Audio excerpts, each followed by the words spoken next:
Now, good morning, student. Today I will discuss the uniform circular motion. This is the topic of the last topic for the motion chapter. Uniform circular motion for the class 9 student.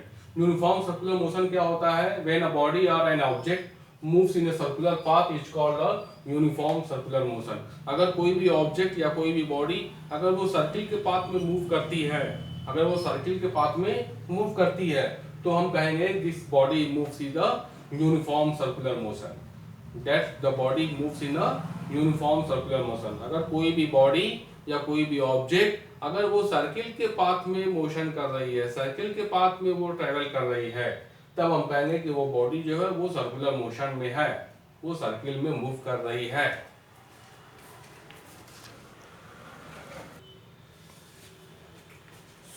अभी हमने बताया कि uniform circular motion क्या होता है कि अगर कोई भी बॉडी अगर वो सर्किल में मूव करती है तो वो सर्कुलर मोशन कहलाती है। अब सर्कुलर मोशन डिस्कशन करने से पहले कुछ बात पर डिस्कस किया जाए। जैसे अगर मान लेते हैं कि कोई भी अगर बंदा है, अगर वो बंदा यहाँ से चलना स्टार्ट करता है, अगर वो किसी रेक्टेंगुलर या स्क्वायर के फॉर्म में अगर चलना स्टार्ट करता है, तो मान लेते हैं अगर वो बंदा यहाँ से चलना स्टार्ट करता है, कोई भी बॉडी अगर यहाँ से चलना स्टार्ट करता है, तो उसकी डायरेक्शन कितनी बार चेंज होगी? पहले वो सी से गया ए पर तो एक डायरेक्शन हुआ, फिर ए से बी पर गया तो दूसरी डायरेक्शन हुआ, फिर बी से वो डी पर गया तो तीसरी बार चेंज हुआ, फिर डी से वो वापस सी पाया तो चौथी बार डायरेक्शन चेंज हुआ। यानी अगर कोई भी बॉडी अगर वो किसी रेक्टेंगुलर पाथ में अगर ट्रेवल करती है तो उसकी डायरेक्शन 4 बार चेंज होगी। अगर वही कोई बॉडी अगर किसी पेंटागन फील्ड पर अगर वो ट्रेवल करता है तो उसकी डायरेक्शन कितनी बार चेंज होगी? 5 बार चेंज होगी। अगर कोई भी बॉडी या ऑब्जेक्ट अगर वो हेक्सागोनल पाथ पर ट्रेवल करता है तो उसकी डायरेक्शन कितनी बार चेंज होगी? 6 बार चेंज होगी जो है। इसी तरह ऑक्टागन में 8 बार चेंज होगी, हेप्टागन में 7 बार चेंज होगी, 7 बार चेंज होगी।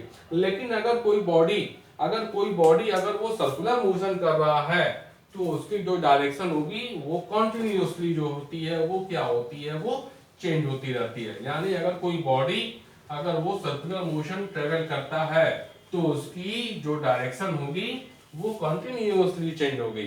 अगर बात किया जाए किसी सर्कुलर मोशन में, तो अगर हम ये कोई सर्किल बना दें और यहाँ पर जो है वो बॉडी जो है चलना स्टार्ट कर रही है यहाँ से, तो हर पॉइंट पर इसकी डायरेक्शन जो होती है वो क्या होती है? वो चेंज होती रहती है। तो इस बात को हमेशा ध्यान रखेंगे आप लोग कि अगर कोई बॉडी सर्कुलर मोशन कर रही है तो उसकी डायरेक्शन जो होती है वो हर पॉइंट पर अलग अलग होती है। यानी सर्कुलर मोशन में उस ऑब्जेक्ट की जो डायरेक्शन होती है वो कंटिन्यूअसली जो होती है वो क्या होती है?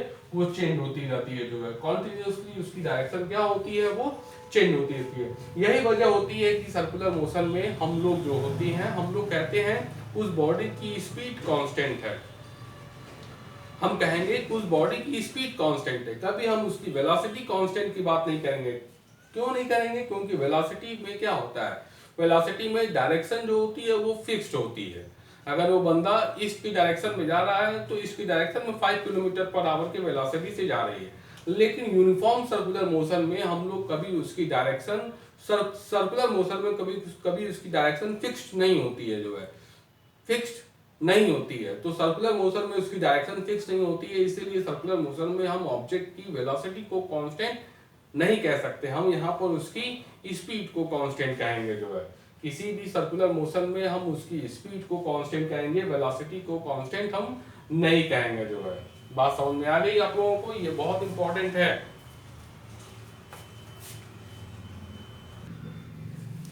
अब देखिए, आप लोग बचपन में बहुत गेम खेले होंगे। क्या क्या करते हैं आप लोग? जो है एक थ्रेड लेते हैं और उसमें एक स्टोन बांधते हैं और ऐसे आप सर्किल नचाते रहते हैं। तो स्टोन जो होता है वो क्या होता है? सर्कुलर पाथ में मोशन करता रहता है।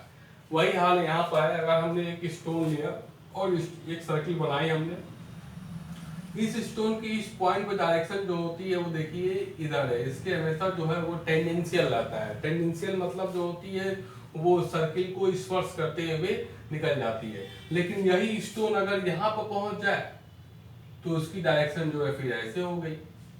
अगर यही स्टोन जो है वो यहाँ पर पहुंच जाए तो उसकी डायरेक्शन जो है वो ऐसे हो गई। अगर यही स्टोन यहाँ पहुंच जाए तो उसकी डायरेक्शन जो है वो ये ऐसे हो गई। यानी देखा जाए कि हर पॉइंट पर उस स्टोन की डायरेक्शन जो हो रही है वो क्या हो रही है, चेंज हो रही है। यहाँ पर इसकी डायरेक्शन ऐसे है, अगर स्टोन यहाँ पहुंचा तो उसकी डायरेक्शन ऐसे हो गई। ये स्टोन अगर यहाँ पहुंचा तो उसकी डायरेक्शन ऐसे हो गई। ये स्टोन अगर यहाँ पहुंचा तो इसकी डायरेक्शन ऐसे हो गई। यानी एक ही पार्टिकल स्टोन है और उसकी हर मूवमेंट पर उसकी डायरेक्शन जो हो रही है वो क्या हो रही है, चेंज हो रही है। जब चेंज हो रही है उसकी डायरेक्शन, तब यहां पर इसकी वेलोसिटी कभी कांस्टेंट नहीं हो सकती। Velocity does not constant, velocity does not constant in a circular motion, but speed is a constant. Speed is a constant value in a circular motion.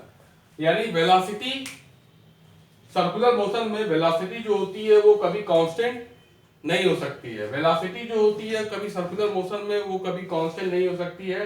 Velocity does not constant in a circular motion, but speed is a constant value in a circular motion. जो है speed की value जो होती है वो constant हो जाएगी, पर वेलोसिटी की वैल्यू जो होगी वो कभी कांस्टेंट नहीं हो सकती है। तो यहाँ पर देखेंगे, यहाँ पर देखिए स्टोन या इस पॉइंट पर स्टोन पहुंचा तो उसकी डायरेक्शन यहाँ, अगर यही स्टोन यहाँ पहुंच जाए तो उसकी डायरेक्शन जो इधर हो जाएगी। अगर वही स्टोन यहाँ पहुंच जाए तो उसकी डायरेक्शन जो होगी वो इधर हो जाएगी।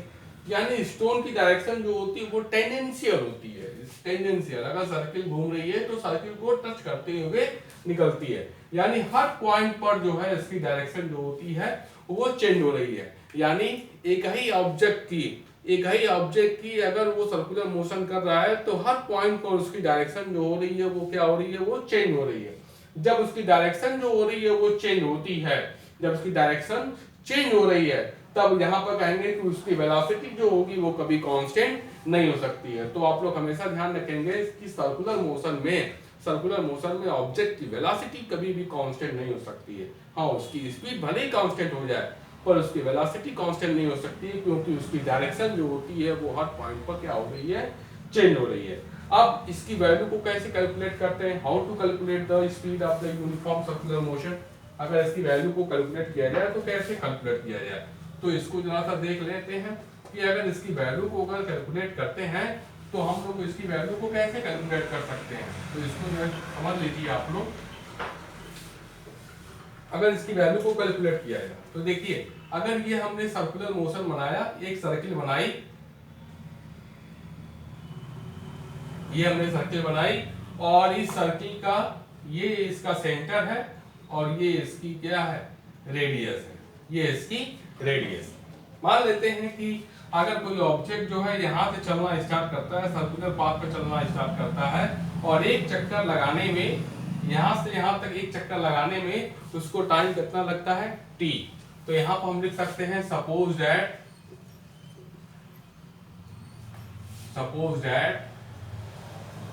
a body moves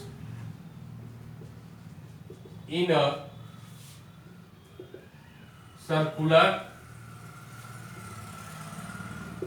path and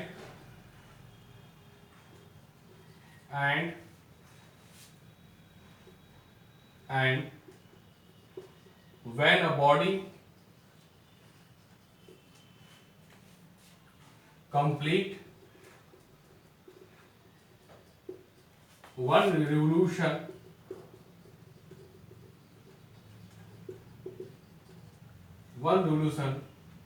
then time taken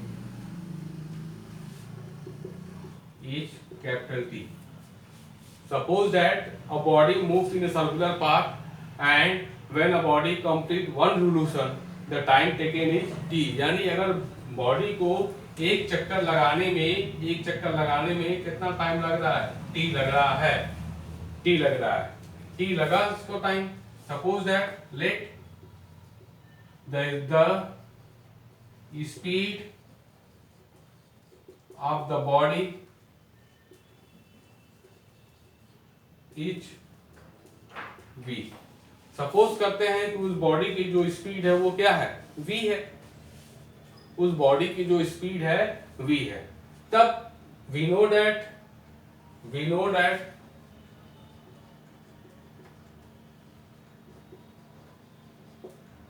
speed equal to distance upon time, और स्पीड को हमने किससे मेंशन किया है, v से।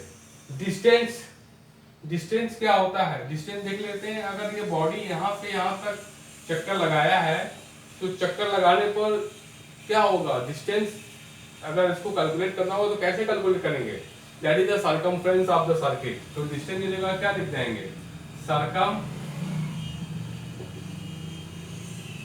circumference of the circle upon time, यानी circumference of the circle। तो इस पॉइंट को आप लोग नोट कर सकते हैं, नोट कर लेंगे। तो इसको मैं मिटा दूं,